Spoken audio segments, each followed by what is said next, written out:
Stamp duty माफी संदर्भात सरकारमध्ये टोलवाटोलवी सुरू आहे। प्रकरण उद्योग खात्याशी संबंधित नाही असं उदय सामंत यांनी म्हटलंय। बावनकुळे यांचाही जबाबदारी स्वीकारायला नकार आहे। तर प्रकरणामध्ये बळीचा बकरा नेमका कोण होणार याची चर्चा आता रंगलेली आहे। आताची महत्त्वाची बातमी आपण पाहतोय। स्टॅम्प ड्युटी माफी संदर्भात सरकारमध्ये आता टोलवाटोलवी सुरू झाल्याचं दिसतंय, कारण प्रकरण उद्योग खात्याशी संबंधित नाही असं उदय सामंत यांनी म्हटलंय।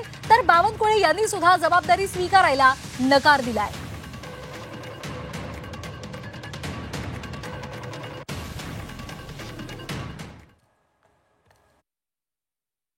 मी आता अधिकाऱ्यांशी बोललो, माझ्या विकास आयुक्तांशी मी बोललो। एक मात्र नक्की आहे की याच्यामध्ये MIDCचा काडीमात्रही संबंध नाही। MIDC मध्ये ही कंपनी नाही, ही प्रायव्हेट जमिनीवरची कंपनी आहे। त्याला शासनाची जमीन कोणी दिली याच्याशी MIDCचा काहीही संबंध नाही। आमचा विषय स्टॅम्प ड्युटीशी आहे का हे देखील मला तपासून बघावं लागेल, कारण स्टॅम्प ड्युटी किती असावी, काय असावी हे वेगळ्या डिपार्टमेंटचं काम आहे। त्यांनी त्या जमिनीमध्ये महारवतन कायद्याप्रमाणे सर्व कायद्यांची अंमलबजावणी केली का हे तपासण्याचे अधिकार मला आहेत, पण कुणीतरी फाईल केलं पाहिजे। माझ्याकडे अजून फाईल नाही प्रकरण।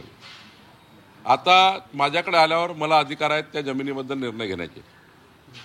कॉशी ज्युडिशियल घ्यायचे अधिकार आहे आणि प्रशासकीय अधिकारी आहे, त्यामुळे ते करता येईल। पण जर नियमात दिली असेल तर मग मला माहिती नाही। पण राहिला प्रश्न मुद्रांकाचा, तेच सांगितलं मी। IT मध्ये पॉलिसी आहे का मुद्रांक माफ करण्याची? उद्योग विभागात तशी पॉलिसी करतं।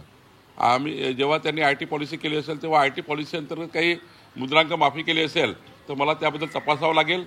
पण दोन्ही केस मुद्रांक माफ का केलं आणि महारवतन जमिनी कायद्याने दिल्या का हे चेक करावं लागेल।